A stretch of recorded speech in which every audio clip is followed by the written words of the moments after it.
हरे कृष्णा, राधे राधे। आपका स्वागत है आपके अपने चैनल राधा कृष्ण लीला में। आप सभी श्रोताओं का दिन शुभ और मंगलमय हो, इसी मंगल कामना के साथ आज की कथा का शुभारंभ करते हैं। श्री युधिष्ठिर जी कहने लगे कि हे भगवान, मैंने श्रावण मास के कृष्ण पक्ष की कामिका एकादशी का सविस्तार वर्णन सुना। अब आप मुझे श्रावण शुक्ल एकादशी का क्या नाम है, व्रत करने की विधि तथा इसका महत्म्य कृपा करके कहिए। मधुसूदन कहने लगे कि इस एकादशी का नाम पुत्रदा एकादशी है। इस एकादशी को पवित्रा एकादशी भी कहा जाता है। पुत्रदा एकादशी व्रत करने वाले व्यक्ति को पूजा के बाद श्रावण पुत्रदा एकादशी व्रत की कथा जरूर सुननी चाहिए। ऐसा करने से व्रत पूर्ण होता है और मनोकामनाएं पूरी होती है। अब आप शांतिपूर्वक इसकी कथा सुनिए। इसके सुने मात्र से ही वायपेय यज्ञ का फल मिलता है। द्वापर युग के प्रारंभ में महिष्मति नाम की एक नगरी थी, जिसमें महिजीत नाम का राजा राज्य करता था। लेकिन पुत्रहीन होने के कारण राजा को राज्य सुखदायक नहीं लगता था। उसका मानना था कि जिसके संतान न हो उसके लिए ये लोक और परलोक दोनों ही दुखदायक होते हैं। पुत्र सुख की प्राप्ति के लिए राजा ने अनेक उपाय किए, परंतु राजा को पुत्र की प्राप्ति नहीं हुई। वृद्ध अवस्था आती देखकर राजा ने प्रजा के प्रतिनिधियों को बुलाया और कहा, हे प्रजाजनों, मेरे खजाने में अनन्य से उपार्जन किया हुआ धन नहीं है। न मैंने कभी देवताओं तथा ब्राह्मणों का धन छीना है। किसी दूसरे की धरोहर भी मैंने नहीं ली। प्रजा को पुत्र के समान पालता रहा। मैं अपराधियों को पुत्र तथा बांधुओं की तरह दंड देता रहा। कभी किसी से घृणा नहीं की, सबको समान माना है। सज्जनों की सदा पूजा करता हूँ। इस प्रकार धर्म युक्त राज्य करते हुए भी मेरे पुत्र नहीं है, सो मैं अत्यंत दुख पा रहा हूँ। इसका क्या कारण है?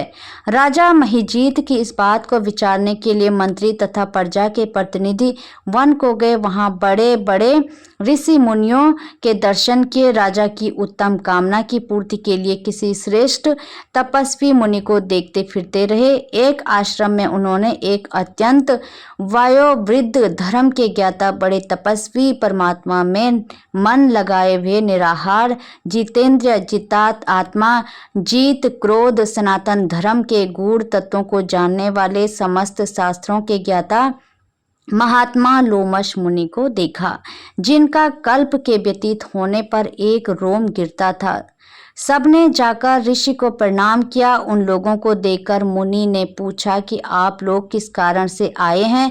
निस्संदेह मैं आप लोगों का हित करूंगा। मेरा जन्म केवल दूसरों के उपकार के लिए हुआ है, इसमें संदेह मत करो। लोमेश ऋषि के ऐसे वचन सुनकर सब लोग बोले, हे महर्षि, आप हमारी बात जानने में ब्रह्मा से भी अधिक समर्थ हैं। अंत आप हमारे इस संदेह को दूर कीजिए। महिष्मतिपुरी का धर्मात्मा राजा महिजीत प्रजा का पुत्र के समान पालन करता है, फिर भी वह पुत्रहीन होने के कारण दुखी हैं। उन लोगों ने आगे कहा कि हम लोग उसकी प्रजा हैं, अंत उसके दुख से हम भी दुखी हैं। आपके दर्शन से हमें पूर्ण विश्वास है कि हमारा यह संकट अवश्य दूर हो जाएगा, क्योंकि महान पुरुषों के दर्शन मात्र से अनेक कष्ट दूर हो जाते हैं। अब आप कृपया करके राजा के पुत्र होने का उपाय बतलाइए। यह वार्ता सुनकर ऋषि ने थोड़ी देर के लिए नेत्र बंद किए और राजा के पूर्व जन्म का वृतांत जानकर कहने लगे कि यह राजा पूर्व जन्म में एक निर्धन वैश्य था। निर्धन होने के कारण इसने कहीं बुरे कर्म किए। यह एक गांव से दूसरे गांव व्यापार करने जाया करता था।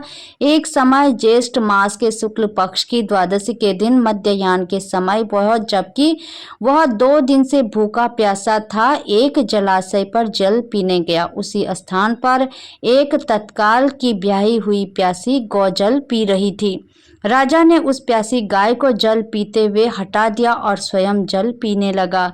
इसलिए राजा को यह दुख सहना पड़ा। एकादशी के दिन भूखा रहने से वह राजा हुआ और प्यासी गौ को जल पीते हुए हटाने के कारण पुत्र वियोग का दुख सहना पड़ा। ऐसा सुनकर सब लोग कहने लगे कि हे ऋषि, शास्त्रों में पापों का प्रायश्चित भी लिखा है। अंत जिस प्रकार राजा का यह पाप नष्ट हो जाए, आप ऐसा उपाय बताइए। लोमस मुनि कहने लगे कि श्रावण शुक्ल पक्ष की द्वादशी को, जिसे पुत्रदा एकादशी भी कहते हैं, तुम सब लोग व्रत करो और रात्रि को जागरण करो, तो इससे राजा का यह पूर्व जन्म का पाप नष्ट हो जाएगा, साथ ही राजा को पुत्र की प्राप्ति अवश्य होगी। लोमस ऋषि के ऐसे वचन सुनकर मंत्रियों सहित सारी प्रजा नगर को वापस लौट आई और जब श्रावण शुक्ल एकादशी आई तो ऋषि के आज्ञा के अनुसार सबने पुत्रदा एकादशी का व्रत और जागरण किया।